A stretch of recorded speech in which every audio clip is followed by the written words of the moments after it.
E aí, gente? Bom, hoje eu tô vindo aqui para contar uma história para vocês que talvez eu nunca tenha contado dessa forma. Bom, no ano de 2021, ainda pandemia, todo aquele pavor que foi, eu tive muito medo de morrer, de verdade. Sempre tive problema de tosse alérgica, de tossir, de ter rinite, sinusite, coisa assim. Pensei, cara, se eu pegar esse vírus, muito provavelmente eu vou morrer. É o que eu achava de verdade. Minha mãe, ela mora do lado da minha casa e ela já é 60 a mais. E eu fiquei com medo realmente de morrer e faltar para minha mãe. E eu não queria nada que ela pegasse o vírus. Fiquei com muito medo que minha mãe pegasse o vírus. E aí o que eu fiz? Eu acabei me expondo propositadamente para proteger minha mãe. Então, coisas de mercado e banco que precisava fazer para ajudar minha mãe, eu que fazia. Bom, em paralelo a isso, e tentando evitar de pegar o vírus, eu me candidatei para ser voluntário no teste de uma vacina que ainda estava em estudo, porque tinha demorado para chegar na minha faixa etária, e eu pensei, vai ser o jeito de eu tentar me vacinar antes. Então me voluntariei, fui um paciente em estudo do Hospital de Clínicas aqui de Porto Alegre e fui voluntário da vacina.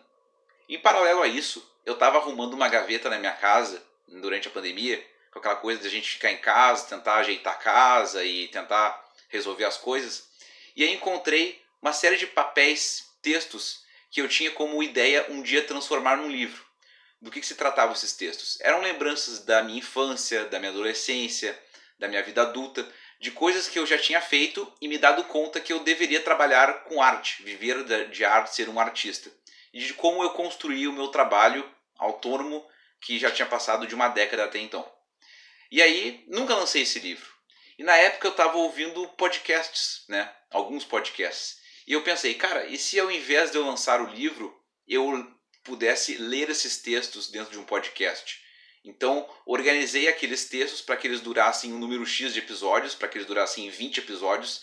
E aí criei o tal famigerado chamado Sonic Cast. Que a ideia era eu ler esses textos explicando como eu tinha feito para viver da minha arte. Então, em cada episódio eu lia um texto, contava a história, lembrava de situações, dava dicas. Em paralelo a isso, também criei um quadro chamado Dicas Culturais do Sonic Cast, onde eu dava dicas de outros trabalhos, de outros artistas que também estavam naquele momento isolados, tentando não ir à falência e tentando sobreviver dentro de uma pandemia. E também dava dicas desses artistas. E misturei também com os personagens e imitações que eu faço, foi uma forma de eu me expressar em meio àquele caos que a gente vivia da pandemia e eu também não pirar. Então sempre eu tentava fazer o programa, sempre quando eu estava num dia alegre, quando eu estava feliz, quando eu estava um dia meio deprê, eu tentava não gravar. E então fiz durante aquele primeiro um ano de pandemia, aliás, o último ano da pandemia, esses 20 episódios do Sonic Cast que eu chamei da primeira temporada. Quando os textos do livro acabaram, que era o objetivo inicial, era ler os textos do livro, eu fiquei muito triste, inclusive chorei no último episódio do Sonic Cast, no episódio 20. Porque eu pensei, cara, o que eu vou fazer agora? Porque o objetivo do podcast era ler os textos. E tinha acabado os textos, eu não tinha mais o que fazer. E aí eu pensei, cara, e se agora eu começasse a chamar as pessoas que foram importantes ao longo da minha trajetória? Que nesses primeiros 20 episódios foi um programa que eu fazia tudo sozinho. Então eu posso fazer mais 20 programas sempre chamando uma pessoa para conversar. Vou continuar com as dicas culturais, vou continuar me expressando, vou continuar tendo o meu momento eu sozinho dentro do programa, mas também colocar um bloco de conversa com alguma pessoa. E aí qual foi a primeira pessoa que eu chamei? Por óbvio, a minha mãe, que naquele período tinha sido a pessoa com que eu mais precisei me resguardar para poder ajudar ela. Então não fazia sentido chamar outra pessoa, até porque era a minha mãe que eu estava conversando. Né? Então criei o primeiro episódio do Sonic Cast com pessoas, o episódio 21, com a minha mãe. E a partir dali, no 22, no 23, no 24, até chegar no 40, sempre chamando alguma pessoa importante da minha vida. Chamei meu pai, chamei meu irmão, chamei minha irmã, chamei meus amigos mais próximos, chamei as dicas culturais mais interessantes que eu achei naqueles primeiros 20 episódios que eu tinha falado delas, chamei para conversar do 20º até o 40, enfim. Fiz o que foi a segunda temporada do Sonic Cast. E aí, a partir do episódio 41, pensei, agora vai ser a terceira temporada. Pode ser pro resto da vida. Acabou a pandemia, a gente pode realmente se encontrar com as pessoas. Então, mantive dicas culturais, mantive o momento eu sozinho no programa me expressando, mantive os personagens, mantive uma série de coisas e, óbvio, sempre chamando uma pessoa para conversar importante para minha vida, porque, querendo ou não, eu criei aquele programa para contar a minha vida. Então eu conto ali dentro a minha vida, só que eu transformei num programa, sendo pelos quadros que eu conto as coisas, sendo pelos personagens que eu imito, sendo as pessoas que eu convido para vir conversar comigo, porque são pessoas que eu já conheço, então faz sentido estarem ali.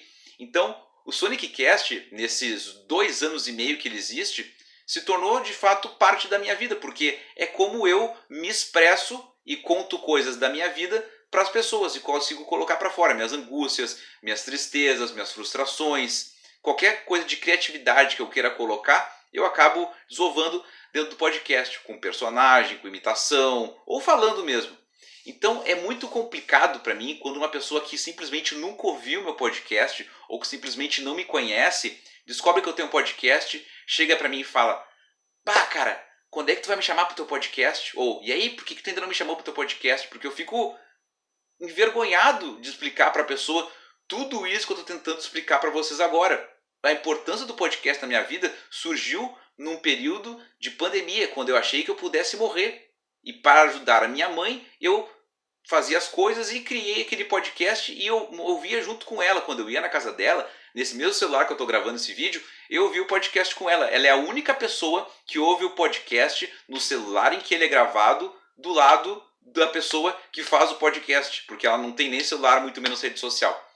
Então, para mim é muito chato ter que explicar para as pessoas de por que eu não vou as convidar para participar do Sonic Cast. Se tu um dia quiser participar do Sonic Cast, agora sabendo a importância dele na minha vida e tudo que significa ter apenas um podcast para chamar de meu e poder me expressar ali dentro, faça parte da minha vida, participe dela, se torne meu amigo. É muito mais fácil para mim poder te chamar, tu já sendo meu amigo, a gente podendo ter construído alguma história junto, do que eu te chamar a esmo sem a gente nunca ter construído nada junto, porque não faz sentido. Não estou ali para entrevistar pessoas, estou ali para me expressar e convido as pessoas para se expressarem junto comigo.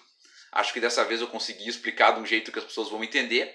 E como diria meu amigo Saul, numa das frases iniciais do Sonic Cast, na abertura atual do podcast, que fala personagens aleatórios dentro de uma narrativa gonzo. Narrativa gonzo, quando o autor se coloca dentro da história. Então esses personagens aleatórios que surgem, pessoas, histórias, qualquer coisa, tem que fazer parte da vida do autor, porque senão não faz sentido estar ali dentro.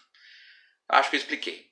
Sonic NM tentando explicar pela enésima vez a importância do Sonic Cast na vida dele. Valeu!